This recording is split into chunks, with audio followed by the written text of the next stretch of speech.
Hello everyone! Today we're cutting up some thrifted band shirts. You'll need scissors, a ruler, and something to mark fabric with. These tutorials aren't difficult, but they are time consuming, so we'll start with the quicker one. It's a pointed tank top with some fringe in the back. Now my starting shirt was way too big, the fabric was stretched, it had some holes in it, so I wanted to make it shorter and tighter without losing the graphic. So put your shirt on and mark where you want the point to be and how much to crop. I usually turn shirts inside out before marking on them, but I thought it would be easier to see and show what I was doing on the front of this shirt, and the markings wash off anyway. So lay the shirt down flat, front side up, and cut off the bottom of the shirt straight across where you made the point mark, and save that fabric for later, we will use it. Then cut off the sleeves inside the seams, subscribe to my channel, and use a ruler to measure and mark out the point at the bottom of the shirt using your crop marks. To draw the neckline, use the bottom and sides of the collar to draw a rectangle around the collar. Then draw two evenly spaced lines the same length and parallel to the vertical sides of the rectangle from the neckline to the shoulders for slits to cut. Add some more slits on the side of the shirt horizontally between the armhole and the bottom of the shirt. I made these slits about 1/2 inch apart and 1 inch long into the shirt so that they lined up with the armholes. Start cutting through both layers of fabric, cut out the point, cut the slit marks, and the rectangle neckline. That's the front finished. Now for the back. Mark out a section for the fringe in the center of the shirt from the bottom. Make sure you start about 1 inch away from the side slits so that they stay separate. You can make this section any shape, but I just went straight up from the bottom on each side and then connected both sides with an upward curving line going about halfway up the back of the shirt. Use a ruler to make markings across the section 1/2 inch apart, and it's fine if the spacing isn't perfect as long as they're not too close together because it could rip. Then use those marks to draw out the fringe lines up from the bottom of the shirt to the top of the section. I put a piece of cardboard inside the shirt to cut along the fringe lines to help make sure I was only cutting through the back fabric. After cutting up all the fringe lines, stretch each strip of fabric to make them curl. Also stretch all the other slits on the shirt as well, and for the shoulder straps, cut each strap in half by cutting out the original shoulder seam. Then stretch both sides of the strap and tie them back together in a square knot as close to the ends as you can. Stretch the strap again afterwards to make sure that the knot will hold tight. Do the same for all 6 shoulder straps.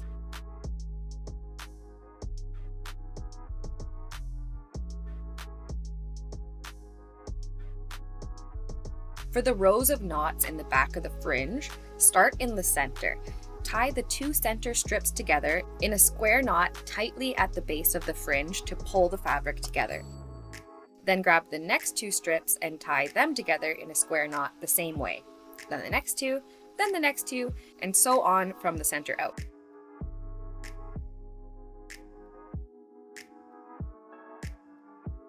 It's fine if there's a strip left over on either side. We can tie them in afterwards.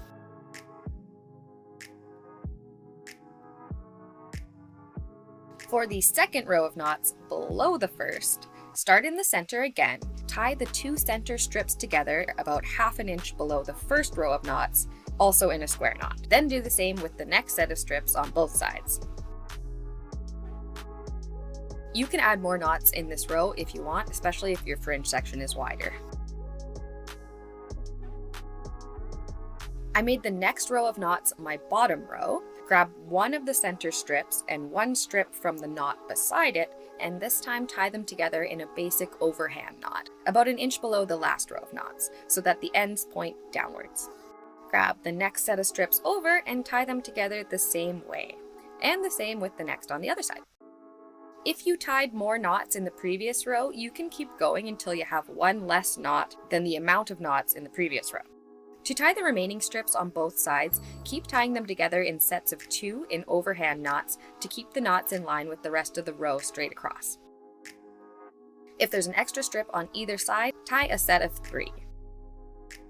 You can really get creative with the rows of knots. Just make sure the bottom row is overhand knots so that they point downwards. And keep in mind that the more knots you tie, the shorter the fringe gets.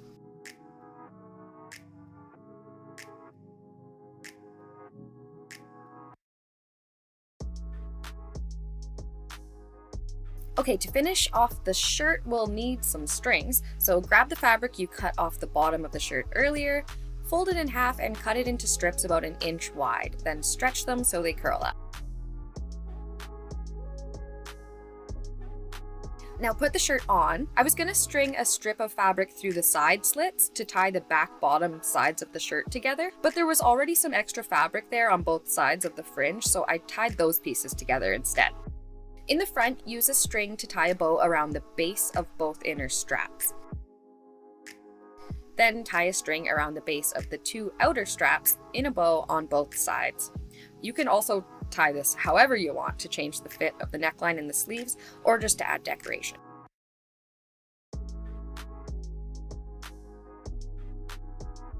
So that's the first tutorial. I think the cutting turned out great. The fabric still feels sturdy with the knots, even though the shirt is almost 20 years old. My youth is slipping away.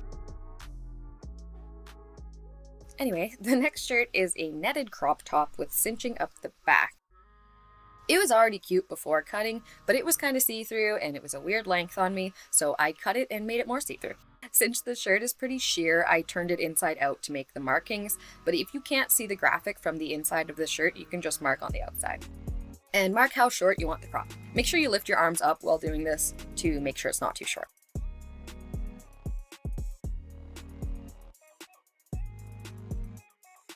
Lay the shirt down flat and use a ruler to mark a straight line across the shirt at the crop marks.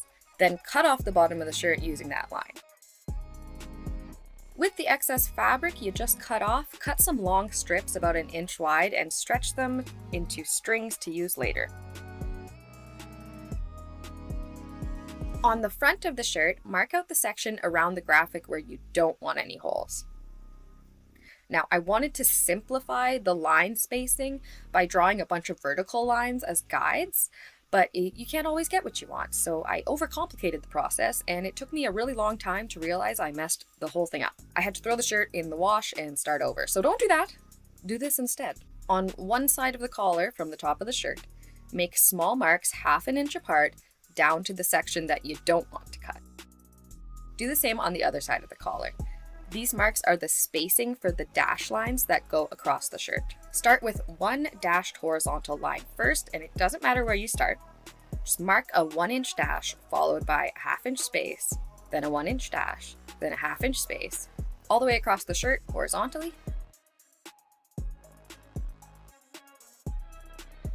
Now, the next line above or below that first one is the same, but you're going to shift it over so that the dashes in this line are centered above or below the spaces in the first line.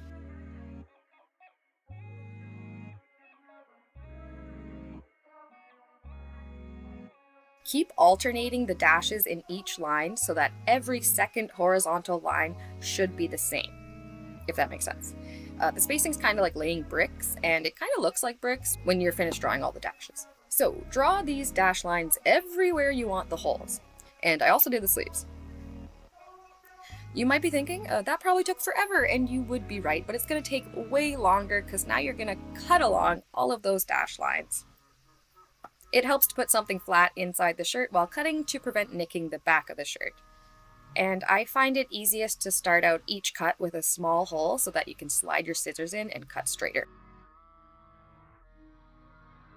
Try to end your cuts before the edge of the shirt and leave every half-inch space uncut.